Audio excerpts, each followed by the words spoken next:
warahmatullahi wabarakatuh. Selamat datang kembali di perkuliahan keamanan dan penjaminan informasi. Di pertemuan keempat ini, kita akan membahas mengenai pembuatan, penggunaan, dan pengaturan password serta penutupan servis.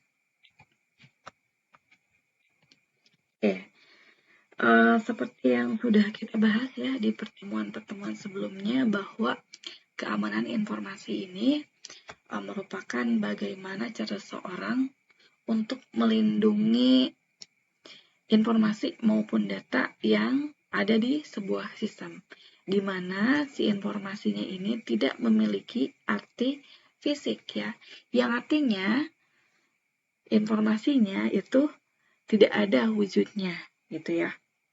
Jadi otomatis informasinya itu yang biasanya disimpan di komputer ya, atau disimpannya secara digital ya di suatu perangkat elektronik tertentu. Kemudian ada beberapa hal yang menyebabkan terjadinya peningkatan kejahatan komputer yang berhubungan dengan sistem informasi. Salah satunya, ya ini poin yang pertama, ini sudah kita bahas di minggu lalu ya. Aplikasi bisnis yang menggunakan teknologi informasi dan jaringan komputer semakin meningkat ya. Karena semakin banyaknya bidang-bidang yang ada di kehidupan sehari-hari itu dilibatkan dengan menggunakan teknologi informasi, ini juga berhubungan dengan kejahatan komputer jadinya. Contohnya ada online banking ya. Minggu lalu sudah kita bahas salah satu kejahatan yang terjadi pada online banking ini, yaitu bisa ya terjadinya phishing ya, yang menyebabkan si penjahat ini dapat mengakses semua akun online banking dan juga mencuri dana si pengguna. Kemudian juga di sini kemudahan memperoleh software ya. Karena software sekarang lebih mudah diperoleh, tinggal download saja ya. Ini juga menyebabkan resiko penyerangan komputer dan jaringan komputernya. Nah, mengapa sistem informasi ini sangat rentan terhadap gangguan keamanan? Ya, salah satunya nih yang pertama, sistem yang dirancang untuk bersifat terbuka. Ya, misalnya internet. Ini jelas ya. Sebagai contohnya nih, teman-teman membuat web dan menghosting web tersebut, ya, otomatis si webnya ini kan terbuka ya, bisa diakses oleh siapa saja.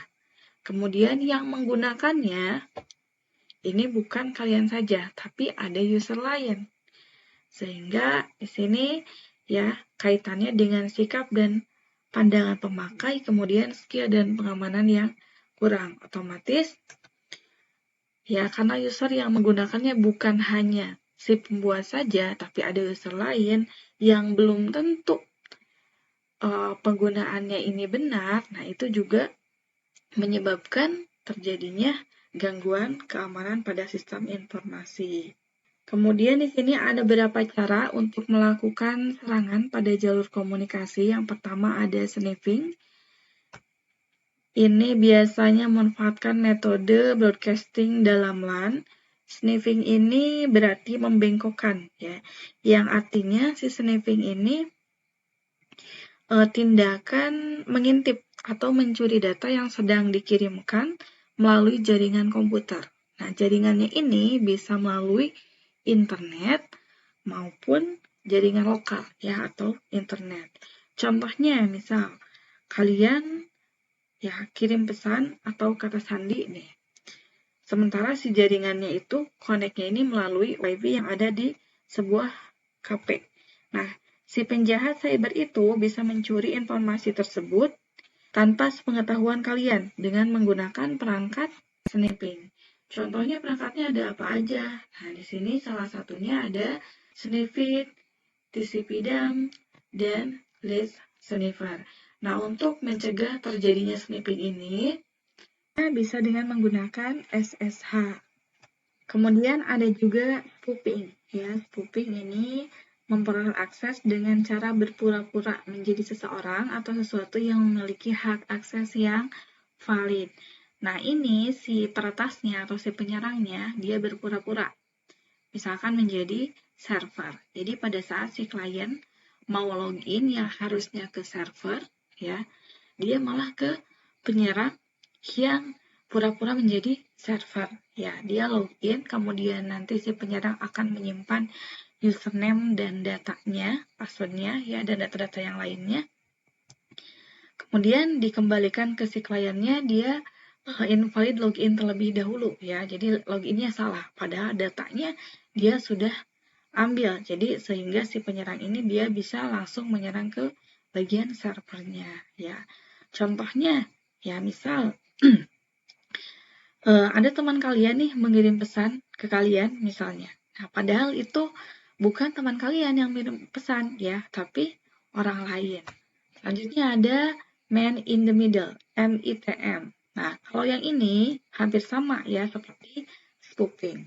Kalau yang tadi itu kan pura-pura ya menyamar. Kalau yang in the middle, dia posisi si penyerangnya ini ada di tengah-tengah antara klien dan server. Jadi si MITM ini dia bisa melihat ya, bahkan juga bisa mengubah informasi yang dikirim atau diterima tanpa si pengetahuan si klien dan servernya ya. Ada juga brute force ya, ini menebak password ya. Untuk penebakan passwordnya ini dilakukan secara sistematis, bisa dengan menggunakan teknik brute force atau juga dictionary. Bedanya kalau yang brute force ini mencoba kemungkinan semua password ya dengan menggunakan kombinasi dari karakter-karakter yang ada di dalam keyboard. Sementara yang dictionary ini dia juga tetap ya masih ngarang ya, dicoba-coba. Cuman bedanya yang dictionary ini dia menggunakan koleksi kata-kata yang umum dipakai atau memiliki relasi user yang ditebak, misal dari tanggal lahirnya atau nama anaknya, nama belakangnya, ya, yang berhubungan dengan data-data si usernya. Jadi keduanya itu sama-sama ya, tekniknya tebak-tebakan ya atau mengira, tapi tujuannya tetap sama, itu untuk meretas atau mendapatkan akses ilegal ke sistemnya. Ada juga modification attack ya.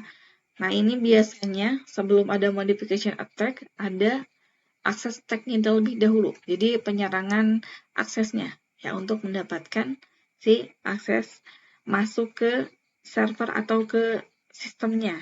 Nah, ini merupakan jenis serangan cyber di mana si penyerangnya ini bisa mengubah data ataupun pesan yang dikirim sehingga bisa mengubah informasi yang dikirimnya ya atau bahkan memalsukan si datanya ya. Contohnya di sini ada pengubahan nilai mata kuliah, kemudian penghapusan data utang bank dan seterusnya.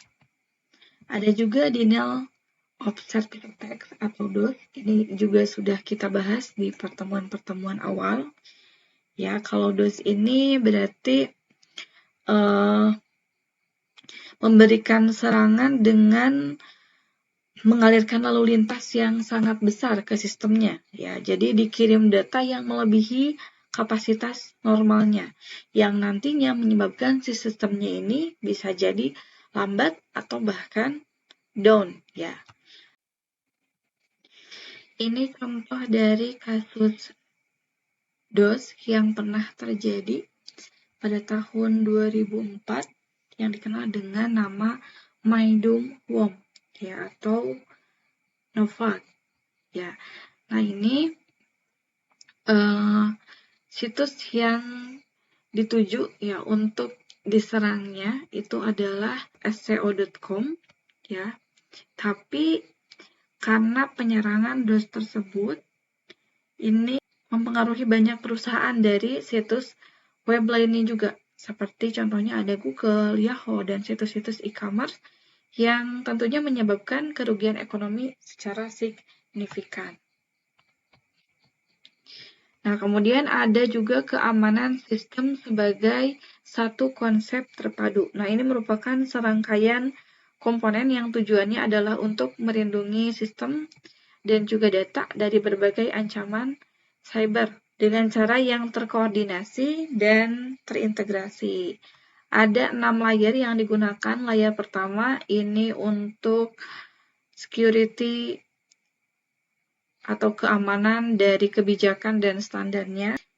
Layer yang kedua ini untuk arsitektur dan prosesnya. Layer ketiga ini untuk pelatihan dan kesadarannya akan informasi ya. Kemudian layer yang keempat ini untuk teknologi dan produk yang digunakannya untuk melindungi keamanan informasi tersebut. Layer yang kelima ini auditing, monitoring, dan juga investigasi. Layer yang keenam ini validasi dari keseluruhan layer yang digunakan, mulai dari layer pertama sampai dengan layer yang kelima. Nah, kemudian di sini ada mengatur akses ya, atau akses control. Nah, ini merupakan salah satu cara yang umumnya digunakan untuk mengamankan informasi. Ya, jadi bisa digunakan dengan mekanisme authentication melalui akses kontrolnya. Nah, implementasinya di sini bisa dengan menggunakan password. Untuk password, jika OS-nya Linux, ya ini biasanya disimpan untuk default-nya disimpan di folder etc, kemudian password. Sementara untuk yang menggunakan OS Windows, ini teman-teman bisa lihat di folder Windows, ya, di directory C, Windows, kemudian di sistem 32 config. Ya, nanti di situ ada file SAM. Ya, biasanya nanti si penyerang atau attacker ini bisa melakukan dictionary C-based attack-nya dengan menggunakan program crack ya. Jadi nanti ngambil file SAM-nya yang ada di directory atau folder tersebut. Nah, untuk mencegah terjadinya hal tersebut, kita juga bisa mengatur user dan password di Windows. Caranya, sini teman-teman bisa ketik control user password 2 di jendela user account pada run. Caranya tinggal ditekan saja di keyboardnya, Windows dan R secara bersamaan, nanti muncul seperti ini, tinggal diketikkan saja di sini, ya misalnya nih, control user password 2. Nah, nanti muncul tampilan seperti ini. Ya, di sini kita bisa menambahkan user baru dan juga menghapus user lain. Selain itu kita juga bisa mereset dan juga mengubah passwordnya. Di jendela user account yang tadi, yaitu ada tombol properties, yang mana itu untuk melihat properties dari si usernya. Nah, untuk pilihan propertiesnya, ya dari pilihan anggota grupnya ini ada 2. Ya, untuk pilihan utamanya. Yang pertama ada standard user atau power user. Yang kedua ada restrict user atau user group. Bedanya, kalau yang power user ini dia bisa menginstal program ya, dan bahkan juga mengubah beberapa file yang ada di sistem, tapi tanpa mengubah file sistem si Windows-nya ya. Sementara untuk yang restrict user, ini dia cuman bisa menggunakan sistemnya aja. Ya, tidak dapat menginstal program. Jadi ibaratnya kalau yang restrict user itu user biasa, ya yang hanya menggunakan saja. Sementara yang standar user atau power user itu administratornya. Nah, kemudian untuk password di Windows, ini nanti kaitannya ada juga .NET password ya. Ini digunakan untuk fasilitas yang mengatur data password usernya dengan menggunakan komputer dan juga email. Ya, si net password ini merupakan implementasi dari keamanan password di aplikasi yang dikembangkan oleh .NET Framework yang ada di komputer kita. Ya. Selanjutnya ada kriteria atau tips pembuatan password supaya passwordnya itu tidak mudah ditebak ya, strong gitu. Intinya, teman-teman juga pasti sudah tahu ya.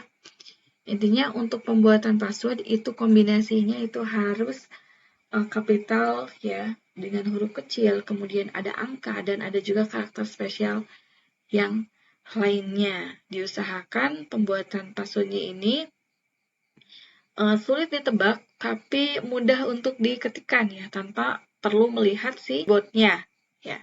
Jadi jangan gunakan nama login, nama pertama gitu ya, ataupun informasi-informasi lainnya seperti nomor telepon, tanggal lahir ya, dan seterusnya.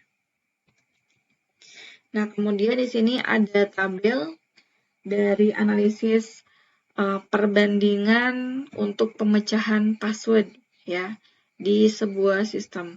Mulai dari passwordnya ini yang kurang dari 4 karakter, kemudian yang 8 karakter. Ada juga password yang 9 karakter tapi dengan kombinasi angka dan juga huruf ya, serta karakter spesial lainnya. Nah, dari analisis ini kita bisa simpulkan bahwa karakter yang menggunakan tulisan kecil besar, kemudian dengan menggunakan angka dan juga karakter spesial itu lebih sulit dipecahkan ya, atau diretas kata sandinya dibandingkan dengan yang tidak berkombinasi. Ya, seperti itu. Nah, kemudian saya di sini ada menutup servis yang tidak digunakan ya. Jadi untuk servis-servis yang sekiranya kita tidak gunakan ya, tidak butuhkan, ini kita bisa close saja atau di end saja penggunaannya. Kenapa? Ya karena ini juga merupakan tips ya atau cara untuk mengamankan sistem. Nah, defaultnya itu sistem yang Unix ini pada saat diinstal itu otomatis ada Pager, Telnet, FTP, SMTP, POP, Echo, dan seterusnya. Begitupun juga dengan yang Windows. Ada banyak sekali servis-servisnya, tapi tidak semua servis itu kita gunakan. Jadi sebaiknya yang tidak digunakan ya sudah, kita matikan saja. Contohnya untuk yang di Windows ya, untuk yang di Windows cara mematikan servis yang tidak digunakan, teman-teman bisa masuk ke jendela Run ya. Pilih Windows plus R, kemudian diketikkan saja di sini service.msc ya. Nah, nanti tampilannya seperti ini. Di sini ada banyak sekali ya statusnya yang running, tapi belum tentu semua ini kita gunakan. Jadi yang sekiranya tidak digunakan bisa dimatikan. Contohnya misal service yang ini print spooler. Nah, service ini adalah fungsinya untuk print ya, sambungan ke printer. Jadi kalau sekiranya tidak akan print gitu, ya udah ini bisa di stop saja gitu ya. Jadi pada saat mau digunakan ya, mau ngeprint berarti tinggal diaktifkan kembali. Nah, selain menutup servis, cara lain agar keamanan sistem informasi kita lebih terjaga, lebih meningkat ya. Kita bisa gunakan proteksi tambahan, salah satunya dengan menggunakan firewall ya kalau untuk Windows ya. Jadi bisa digunakan untuk memfilter informasi ataupun akses ya. Kalau untuk sistemnya Unix ini bisa gunakan TCP Viper. Selain menggunakan firewall, bisa juga dengan menggunakan antivirus, anti-malware, ya, atau password manager, dan software-software yang memiliki fungsi yang sama dengan si TCP Viper tersebut. Berarti untuk materi hari ini, itu saja yang bisa saya sampaikan. Saya akhiri, terima kasih. Wassalamualaikum warahmatullahi wabarakatuh. Sampai jumpa di pertemuan selanjutnya.